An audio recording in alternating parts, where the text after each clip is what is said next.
This episode is brought to you by Squarespace. Squarespace, the all-in-one platform that makes it fast and easy to create your own professional website, online portfolio. For a free trial and 10% off your purchase, go to squarespace.com and use offer code LIES. You're listening to the AFTERBUZZ TV network, now the largest new media platform on the web, and your #1 source for after-show entertainment. Very good, Jeannie. Johnson.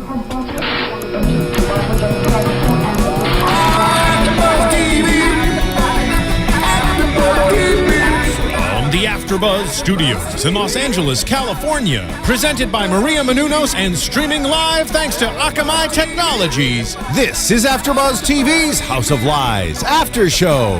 We'll break down tonight's episode and get you all the latest news and gossip. And now, another post-game wrap-up show for your favorite TV show. It's AFTERBUZZ TV's House of Lies After Show.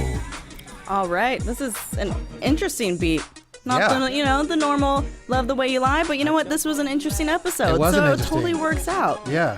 Well, guys, welcome to AFTERBUZZ. This is Brinkmanship, Season 3, Episode 8 of House of Lies. I am your host, Roya Taheri. I really like this song now. It's like Hood Rich or something. Right? Like it goes back to the other episode. Yeah, exactly. Yeah. And joining me, of course, is Lem Gonsalves. What's up, everybody? How you doing? So, what did you think overall of this episode?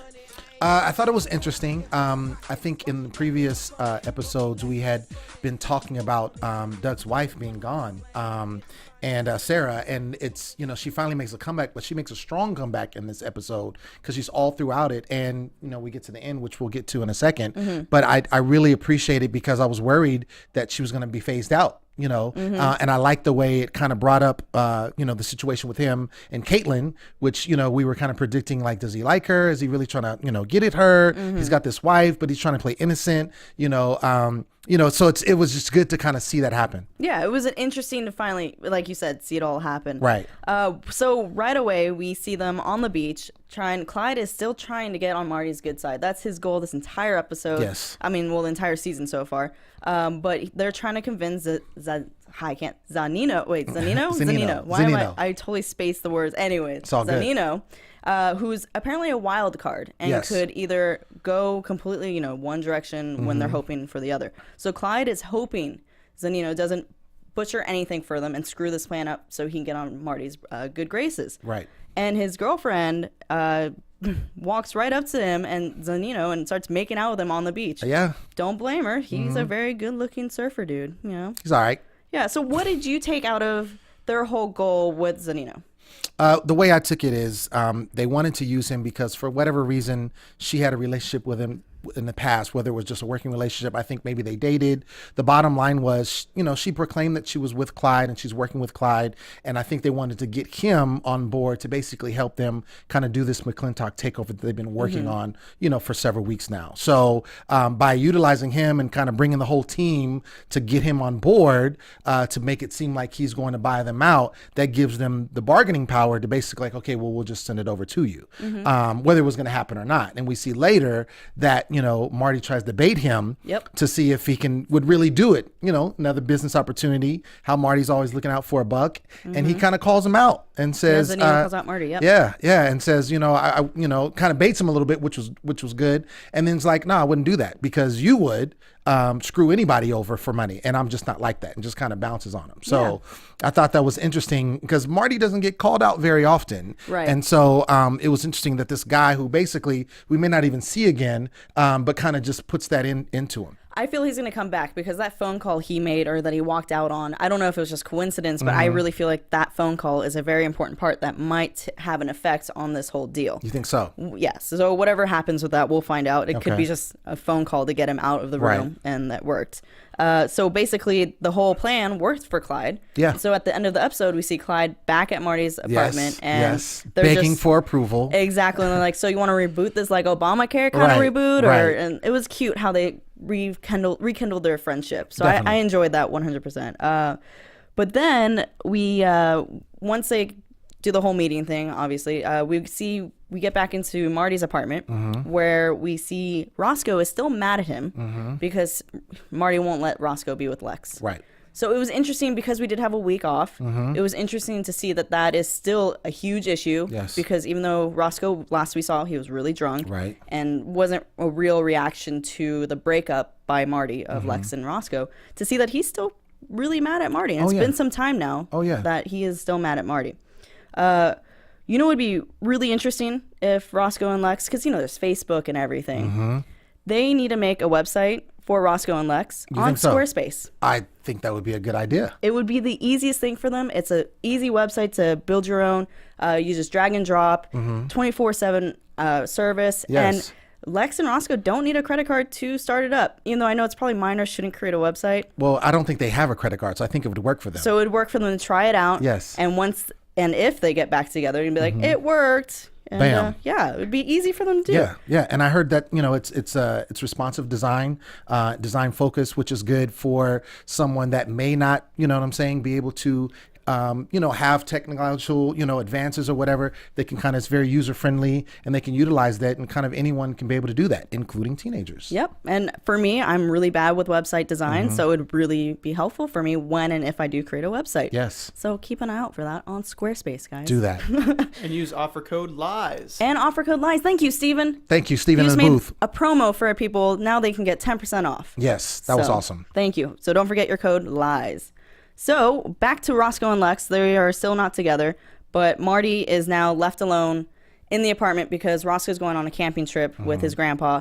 And we see Chantel is back, which is interesting because she tried to ask Marty, why do you think you reacted the way you did? Right. And he wasn't having it. So they're gone camping. Marty is left alone in the apartment. And he was sitting there. He poured a drink. And just the way he sat there, I'm like, he's going to call a booty call.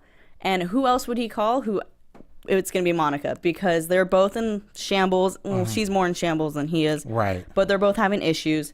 And it would be the perfect person, no questions asked, just go for it. Well, I think when you talk about having issues, he's definitely, his business is going well. He's been making some major moves with everything Dollarhide, which didn't touch in this episode, but we saw, coming up that's going to come back in the picture. But I think I saw that as more or less, he really, really wants to be with, I was going to call her Veronica because of Veronica Mars. My bad. But he really wants to be with Jeannie, and he kind of made that, earlier, where he was kind of like, are you over it? And she's like, oh, I'm over it. I'm definitely over it. Do you think that's what he was talking about? Because I got the impression she was still holding a grudge about not having her name on the board. Because it's Con and Associates, not Con and Vandy, whatever her last name is. Yeah, the long, because he even makes a comment of how long it is. I didn't think about it that way. I thought about it the other way. And that's why I put the two together of him, making the booty call, so to speak, because he still wants to be with her. Yeah. And to me, why else would he be feeling? I mean, he could feel bad about, Roscoe not liking him, but of course he's a teenager. It's going to pass type situation. To me, the only other thing that would drive him to feel like he needs to call Monica, who's another female, who's his ex-wife, is because he really wants to be with Jeannie and he can't have her. I agree, but I disagree. Okay. Because Marty is he likes to use Monica for sex when he's horny and lonely, or he's got a lot on his mind. I don't think it's for a particular way of, if he was going down that route, I feel like we would have seen a glimpse of him with Jeannie, like him daydreaming it's with Jeannie, or having a glimpse of that night of the last season. But I'm pretty sure that's in the past now. They're never going to bring that back up again, like they did in the previous season. But it was a different way of Marty and Monica having sex. They were more intimate. Yes. Monica even makes a comment. She's like, "Oh, this is where we're facing each other for the first time." Exactly. But I still I hope that Jeannie and Marty get together, but I don't know if that was who he was thinking. I don't. But you could be totally right. I don't think it's a prelude to them getting together per se. I would love for them to be together personally. Who, Monica and Marty? No, Jeannie and Marty. Okay. I would love for them to be together, but I don't know at least that's not going to happen anytime soon. If that does happen, because they need to play out the whole dynamic. But I think with the situation with him and Monica, he's definitely using her. I do agree with that.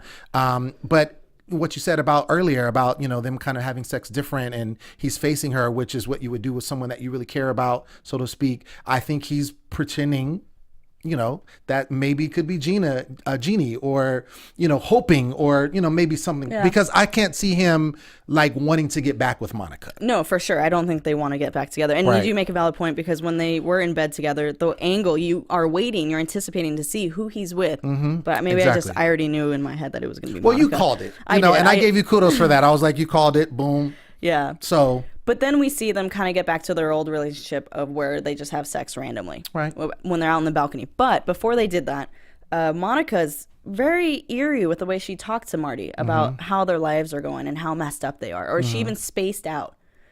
Again, I still think something bad is going to happen with her. I honestly thought she was going to go over the... You thought she was like, I'm not going to get very dark, but it got really dark between them. They got into a very intimate, dark... I've never seen them have that kind of conversation with each other before. With each other.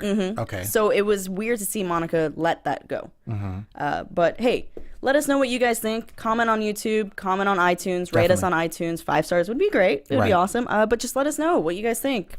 Are Monica and or is Marty thinking of Jeannie when he was calling up Monica? What do you guys think? What do you think? Anyway, so moving on to another relationship that was, I guess, developing, not developing, going back and forth. It was like a game of tennis in a weird way. Doug and Sarah.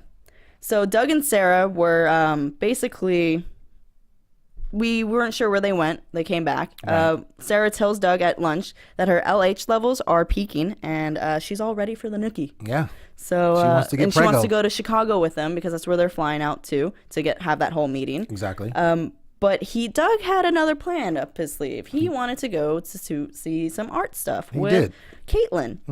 And that kind of backfires on him, because Sarah wants to join him. Exactly. Well, she didn't want to join him at first, but... Right, no, but she wants to go join their Chicago trip. Right. And somehow it turned into Sarah thinking Doug was just being cheap, and he didn't want her to spend the money. $1,200, that's a lot of money for just a baby. Yeah. Exactly. He makes a valid point. Let's just go in the bathroom and get a baby going. Right, exactly. She goes, I don't want that as a story, but it's funny that way. I think that's a story. Well, you want to tell your kids. That you conceived who wants to tell a story of when they got pregnant? You wouldn't say that anyway, though. Yeah, you don't tell anybody that. That's what if you I'm saying. do, you have weird issues. Right. Just saying. It was a nice restaurant. But anyway, besides the point. But it doesn't matter. Yeah, exactly. It just dawned on me now how weird that is. And I apologize if anyone out there listening is like, well, I tell my friends all the time. I got pregnant at this time.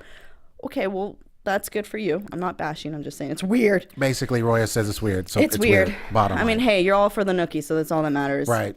So they go to Chicago. They're at the art exhibit, and Doug is being a real D-bag to Sarah. He is. And I'm so glad Sarah noticed that she's not dumb, and she picked it up right away, that there's something going on between them. Definitely. Well, I just before that, though, I wanted to point out, which I thought was very interesting, how they kind of backed up in the sense when Doug was, Sarah was talking to Doug, and she had just met Caitlin, and she's like, oh, I like her, and all this kind of stuff. And, Doug is trying to, bait her and like, oh yeah, well, we're all going to this exhibit, and trying to basically not have her go. Like, oh yeah, well, don't you want to, he's made the point, don't you want to have your legs up, and stuff like that, have to have sex because that works, to having a baby. Well, apparently it's not, it's a fib. Right. It's just a theory. Exactly. That's not true. Exactly. But he's basically trying to not have her go because he wants to spend time with Caitlin. And so I love how the rest of them kind of chime in and was like, oh yeah, it's going to be amazing. You really don't want to miss that. And Clyde's kind of doing what he's doing. I thought it was great. They were always around. Even when Doug invited Caitlin, Jeannie was right behind him and just smiled, like going on. I was like, does he not notice she's right behind him? Right. But it was clever, the little sneakiness. It was. And then let's see what happened. So they're on the plane, and Sarah goes.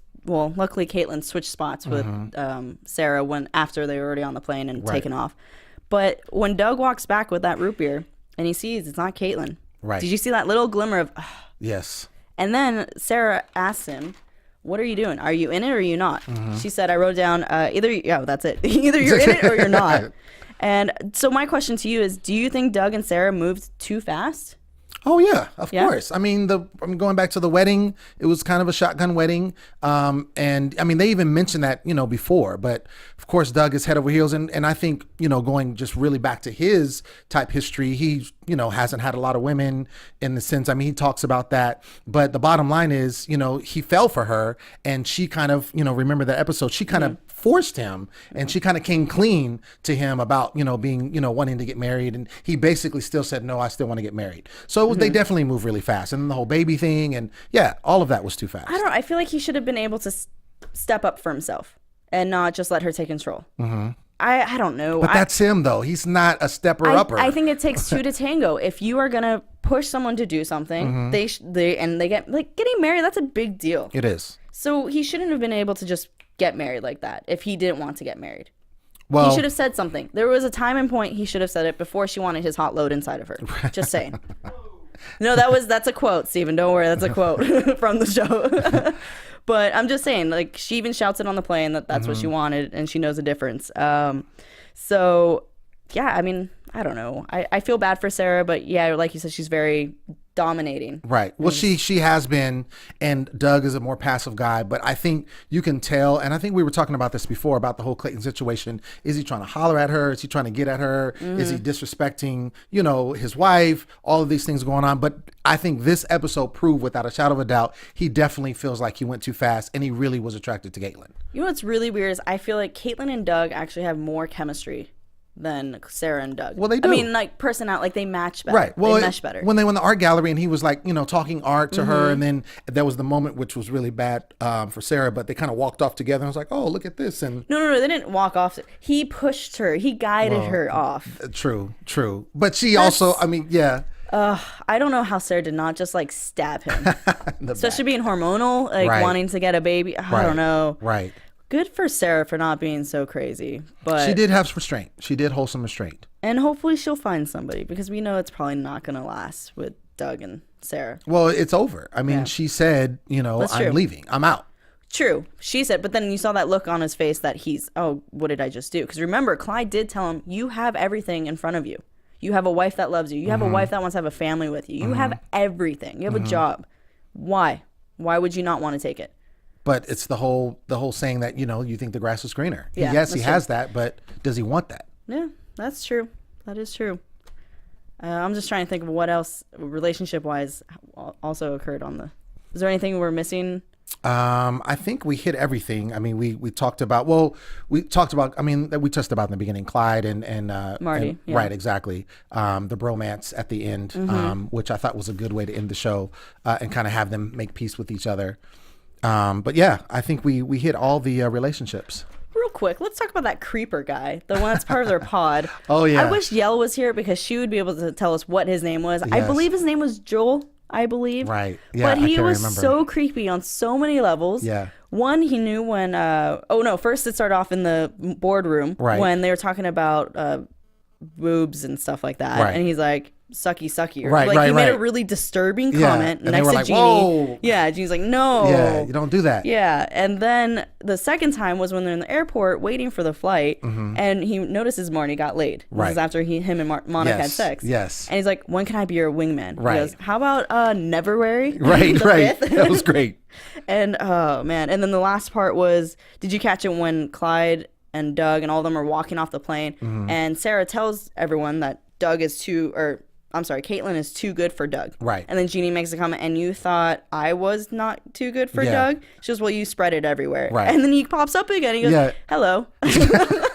Like, how creepy is that? He is a creeper. He just his look, and I think he's thrown in there for that because he has the look, the hair, all kind of over. Yeah, it's all bad. It's all bad. Yeah. Well, let's get into some good old predictions. Yeah, then. Let's do it. And now, your AfterBuzz TV predictions. All right, so we see in the trailer Lucas is back, and he's making some kind of video, and then we see, I don't know if he's just lying about what's happening in his life just to make a really good movie that sells, or if he's going back to his roots somehow. Because he said they started from the bottom, and they worked their way up. Right. And then something happens at the end of the preview where you see there's chaos, and the cameras are going brah brah brah. That's my sound effect for the chaos. That's awesome. I like so that. what do you think is going to happen? That's a good question. I think, I think he's definitely has a vendetta for sure, and he's trying to get back because of what has happened in the past with the whole Dollar High production and him trying to get bought out and that whole situation. And they had beef, him and Marty had beef at his house, which really wasn't resolved. So I think what he's doing is he's shooting this movie or video, but there's a ploy that he has because I think he has all of them there, and I think he's going to do something. We saw that it was kind of tragic. We'll just say that. We didn't see exactly what happened, but definitely I think that he's trying to get them back for some, for what has happened, and I think he's using this as a ploy. Okay. So I see that. Yeah. I think the punch or whatever happened down at the end is not going to be as big as it shows in the previews, but pardon me, I think it's going to have to do with Marty maybe attacking Lucas because of the whole, maybe Jeannie and Lucas, there's a comment that Lucas makes about Jeannie because they did sleep together. So maybe there is in the pool, you remember? I remember. Maybe there's a comment that Marty doesn't feel as respectful towards Jeannie, and so he punches him. You think he goes after him? Yeah. Because why? Just because he loves Jeannie. Thank you. No, I want them to be together. I want them to be together. Okay. It's not going to happen for a while. Yeah. But real quick, before we get out of here, just a heads up, fans. Season 4 has been picked up for next year. Sweet. So House of Lies is going to be back next season. Awesome. So that's awesome, guys. That is awesome. Lem, where can we find you? Oh, well, you can find me on Twitter, Facebook, and Instagram at The Poet Saint all day, every day. Perfect. And guys, you can find me on Twitter and Instagram at Hey Roya. That's HEYR. Wait, what did I just spell? HEYR. Oh my goodness. Just find me. It's my name. Hey Roya. Anyways, bye guys. Thanks again. From executive producers Maria Menounos, Kevin Undergaro, Phil Svitek, and the entire AfterBuzz TV staff, we would like to thank you for listening to the AfterBuzz TV network. To watch or listen to other after shows and post comments or questions, be sure to visit AfterBuzzTV.com. I'm Sir Richard Wentworth, and this has been a presentation of AfterBuzz TV. Buzz you later. The views expressed herein are those of the hosts only and do not necessarily reflect the views of AfterBuzz TV or its owners or principals. Thank you for watching AfterBuzz TV on YouTube. For more of your favorite after shows and interviews, subscribe to our channel here, and be sure to share your opinion on the episode in the comment section below here. We'd love to see what you guys are buzzing about. Thanks again. Buzz you later.